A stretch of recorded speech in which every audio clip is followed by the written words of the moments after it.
Wow na wow. Pangulong Bongbong Marcos, naka-genius mode on.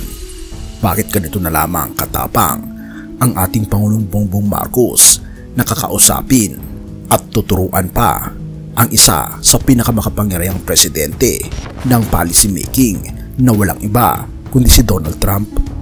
At gagawin niya ito hindi lang para sa Pilipinas kundi pati na rin para sa Amerika. President Bongbong Marcos says he will meet with United States President Donald Trump to discuss various areas of cooperation, including the Trump's stricter immigration policies. Plano naman ni Pangulong Ferdinand Marcos Jr. na makipagpulong kay US President Donald Trump.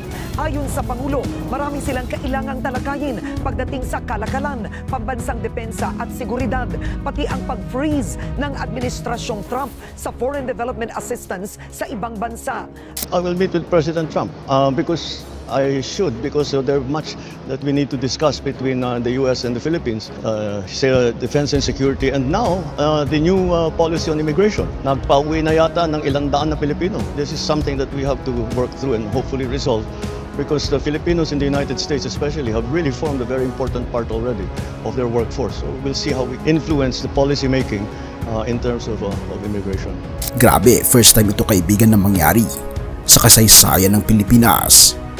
Pero teka, paano, bakit, at ano ang mangyayari?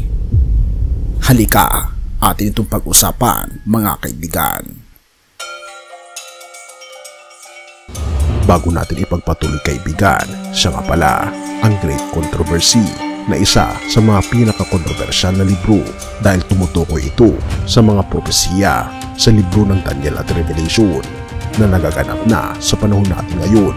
Bago ang pagdating ng ating Panginoon ay pinamimigay na namin ng libre sa pamamagitan ng PDF. At ito ay nasa limited lamang na panahon, kaya i-click mo sa description sa baba upang ma-avail mo, kaibigan, ang napaka-importanteng libro ito na magbubukas sa iyo sa mas maliwanag mong hinaharap. Purihin ang ating Panginoon at tayo magpatuloy. Mr. President, we need to talk. Sa isang hindi inasahang development, inanunsyo mismo ni Pangulong Ferdinand Bongbong Marcos Jr. ang kanyang intensyong makipagpulong kay US President Donald Trump. Pero hindi lang ito basta pagpupulong, kaibigan. Ito ay isang hakbang upang impluensyahan ang mismong patakaran ng Amerika pagdating sa immigration, depensa at seguridad. Kung iisipin mo, bihira ito mangyari. Madalas ang Pilipinas ang nakikinig, umaasa, umaangkop. Pero ngayon, si Pangulong Bongbong Marcos mismo ang magtuturo kay Donald Trump. Posible ba ito? O isa lang itong malakas na pahayag na pangdiplomasya? Ngunit bago mo pag-isipan kung posible o hindi, ito ang tanong: ano ang magiging epekto nito sa mga Pilipino sa Amerika? Alam mo ba na libu-libong Pilipino ang nasa bingit ng deportation dahil sa mga pulisiya sa Amerika? Marami sa mga kababayan natin ang takot. Hindi alam kung kailan sila gigising na lang at kailangan nang umalis. Ang sagot, Pangulong Bongbong Marcos ay kumikilos. Ayon kay Senador Sherwin Gatchalian, ito ay isang makasaysayang pagkakataon upang tiyakin na hindi kawawa ang mga Pilipino sa Amerika. Ang turing sa kanila ay hindi dapat basta-basta lang. Sila ay mahalagang bahagi ng ekonomiya ng Amerika. Kaya't mararapat lamang na may boses tayo sa kanilang kinabukasan. Pero ang tanong, sapat ba ito? Dahil alam nating si Trump hindi madaling kumbinsihin. Kilala siya sa kanyang matitigas na paninindigan sa immigration. Ngunit, isang napakalaking ngunit. May alas si Pangulong Bongbong Marcos sa bawat Pilipinong nagtatrabaho sa Amerika, sa bawat remittance na pinapadala nila pabalik sa Pilipinas. May malinaw na dahilan kung bakit ang kanilang kapakanan ay dapat protektahan. Alam kasi ni Pangulong Bongbong Marcos na hindi lang ito usapin ng respeto. Ito ay usapin ng ekonomiya, seguridad at pandaigdigang relasyon. Pero anong maaaring mangyari sa pulong na ito? Ito ba ay magiging isang makasaysayang tagumpay para sa ating bansa o isa lamang pangako na mahuhulog sa limot? Ayon kay Pangulong Bongbong Marcos, dapat itong mangyari. Pakinggan pa natin ang ating Pangulo. I will meet with President Trump because I should, because there are much that we need to discuss between the U.S. and the Philippines. Trade in terms of defense and security, and now the new policy on immigration. Nagpauwi na yata ng ilang daan na Pilipino. This is something that we have to work through and hopefully resolve, because the Filipinos in the United States especially have really formed a very important part already of their workforce. So we'll see how we influence the policy making in terms of immigration. Hindi ito tanong kung, kundi paano, at kung paano niya ito gagawin. Abangan, sapagkat ang isang makapangyarihang usapan ay maaring magbago ng kapalaran ng libu-libong Pilipino sa Amerika. Kaya ngayon, habang hinihintay natin ang opisyal na pagkikita ng dalawang lider, isang bagay lang ang malinaw. Pangulong Bongbong Marcos is stepping up. And this could change everything. Purihin ang ating Panginoong Diyos. Proverbs 21 verse 1. Ang puso ng hari ay nasa kamay ng Panginoon, parang agos ng tubig, kanyang inaakay kung saan niya nais. Sa kabila ng mga desisyon sa mga makapangyarihang lider ng mundo, nasa kamay pa rin ng ating Panginoong Diyos ang lahat.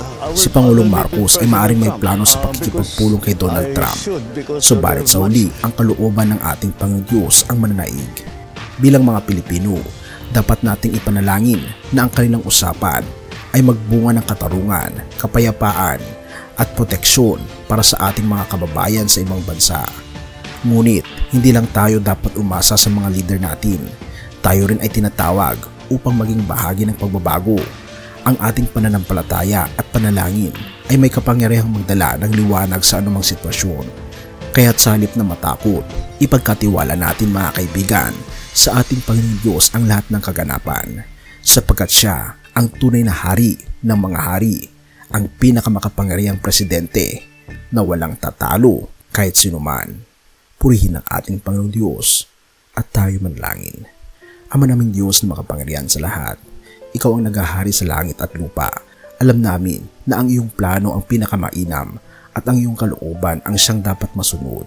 Sa pagkakataong ito, O aming Panginoong Diyos, inalalapit namin sa iyo ang aming Pangulong Ferdinand Marcos Jr.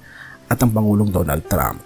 Gabayan niyo po sila sa kanilang pagpupulong upang maging daan ito ng katarungan, proteksyon at kapayapaan para sa aming mga kababayang Pilipino sa Amerika. O aming Panginoong Diyos, bigyan niyo po kami ng karunungan at tamang pagninilay si Pangulong Marcos upang ipaglaban ang karapatan ng aming mga kababayan. Hipuin niyo rin po ang puso ng mga pinuno ng mundo upang matutunan nilang mamuno ng may habag at katarungan. O aming Panginoong Diyos, ipinapanalangin din namin ang lahat ng mga nakikinig at nanonood ng mensaheng ito. Bigyan niyo po sila ng malinaw na pag-unawa sa tunay na layunin ng gobyerno at liderato. Nawa hindi lamang sila umasa sa mga pinuno, kundi kumilos din sila bilang ilaw at asin ng mundo na nagdadala ng kabutihan saan man sila naroroon. Sa lahat ng ito, O aming Panginoong Diyos, itinataas namin sa iyo ang aming bansa. Pagpalain niyo po ang Pilipinas, protektahan niyo po ang aming mga mamamayan at gawin niyo po kaming tagasunod ng iyong kalooban na batay sa inyong kautusan at batay sa inyong pong banal na salita na masusumpungan sa Biblia. Lahat ng ito'y aming hinihiling, O aming Panginoong Diyos, alang-alang sa pangalan ng aming Panginoong Kristo na siyang aming Panginoon at tagapagligtas. At salamat sa pagdinig ng aming mga panalangin at patawarin po kami sa lahat ng aming pagkukulang at pagkakasala sapagkat ito masamot hiling sa matamis na pangalan ng aming Panginoong Jesus. Amen.